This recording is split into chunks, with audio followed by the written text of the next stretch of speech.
ఇప్పుడు నేను చార్ధామ్ యాత్రలో చెప్పే ప్లేస్ గురించి వింటే మీరు ఖచ్చితంగా మీ చార్ధామ్ యాత్రలో ఈ ప్లేస్ పెట్టుకుంటారు. ఈ మొత్తం స్టోరీ విన్నాక మీకు అందరికి ఫ్యూజులు ఎగిరిపోతాయి అన్నమాట.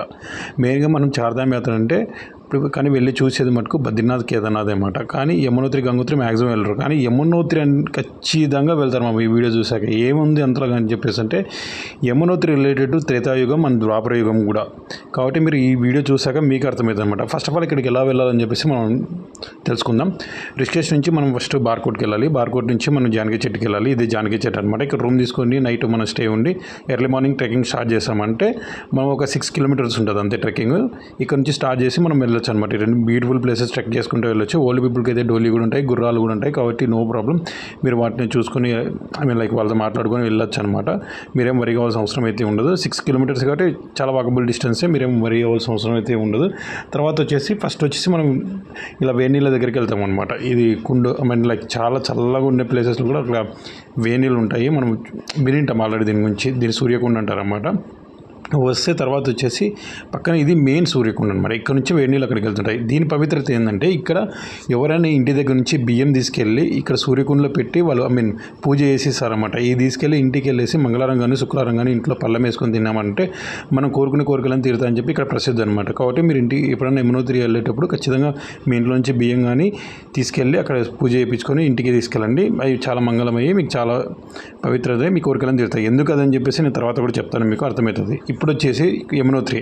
అసలు యమునోత్రి ఎలా పుట్టిందని చెప్పేసి తెలుసుకుందాం ఫస్ట్. యమునోత్రి అంటే ఎవరంటే యామి అంటే సూర్యదేవుని యొక్క కూతురు అనమాట. ఈమె వచ్చేసి యమదేవునికి ట్విన్ సిస్టర్ అనమాట. ఇప్పుడు స్టోరీలోకి వెళ్తే మొత్తానికి సూర్యదేవుడు తెలుసు అందరికీ. ఆయన భార్య సంజన ఉంటుంది అనమాట. సంజన ఎవరు అంటే మేఘాల దేవుడు యొక్క కూతురు అనమాట. వీళ్ళ సూర్యునికి సంజనకు పుట్టిన కూతురే యమునోత్రి అనమాట. ఇప్పుడు స్టోరీలోకి మొత్తం పూర్తిగా వెళ్తే మనము సంజనాదేవి యాక్చువల్లీ సూర్యుని తేజస్సుని తట్టుకోలేక పరిసరి కళ్ళు మూసుకుంటుంది అనమాట. అప్పుడు సూర్యుడు ఏమైనా శాపం ఇస్తారంటే నీకు వంకర తింటరుగా ప్రవేశించే నది నీకు కూతురుగా పుట్టాలని చెప్పేసి శాపం ఇస్తాడు. తర్వాత వచ్చి మళ్ళీ వరం ఇస్తాడు. సూర్యుడు గ్రహిస్తాడు, ఓకే తను నా వేడిని తట్టుకోలేకపోతుంది అందుకే కళ్ళు మూసుకుంటుందని చెప్పేసి. అప్పుడు ఏం చేస్తాడంటే పాపాలను అన్నీ కడిగే ప్యూరిటీని ఇచ్చి మంచి లైఫ్ ఇచ్చే నది నీకు పుట్టాలని చెప్పేసి ఇస్తున్నానని చెప్పేసి వరం ఇస్తాడనమాట. ఇలా యమునోత్రి నది మనకు భూమి మీద మనకు పుడుతుంది అనమాట. ఇంకా తర్వాత స్టోరీలోకి వస్తే ఇది మనకి ఎట్లా రిలేటెడ్ అంటే శ్రీకృష్ణుడు కూడా రిలేటెడ్ అనమాట. శ్రీకృష్ణుడు శిశుపాలకుడు మనకి శ్రీకృష్ణుడు నైట్ తీసుకెళ్తాడు కదా యశోదాదేవి దగ్గరికి. అక్కడ నుంచి తీసుకెళ్ళినప్పుడు యమునా నది శ్రీకృష్ణునికి వెళ్ళడానికి దారి ఇస్తుంది. లైక్ చిన్న కృష్ణునికి వెళ్ళడానికి దారి ఇస్తుంది అనమాట. అదే ఈ యమునా నది. శ్రీకృష్ణుని పాదస్పర్శతో పవిత్రమైన యమునా నది మన పాపాలన్నీ కరిగేసి మనల్ని పుణ్యాత్ములు చేస్తుంది అనమాట. సో ఇప్పుడు మీరు తప్పకుండా అక్కడ మునిగేసి అమ్మవారి దర్శనం చేసుకోండి.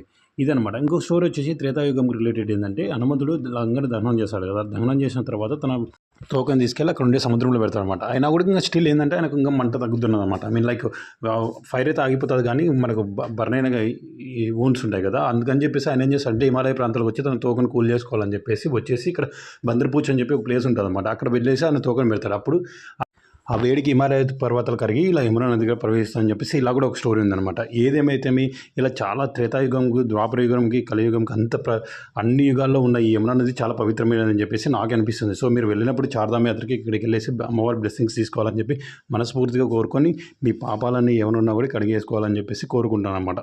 సో ఎందుకు సూర్యకుండలో పెట్టి మీరు ఇంటికి తీసుకెళ్ళాలంటే చెప్పా కదా, ఈమె సూర్యదేవుని యొక్క బిడ్డ అనమాట. సో కాబట్టి మీకు సూర్యదేవుని యొక్క ఆశీస్సులు కూడా ఉంటాయి.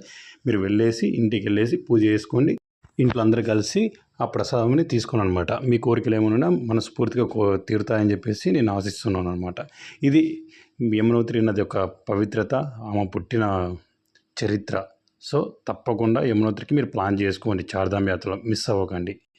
ఇలాంటి more history and travel informative videos కోసం నా ఛానల్ వెళ్ళి ఒక్కసారి చూడండి.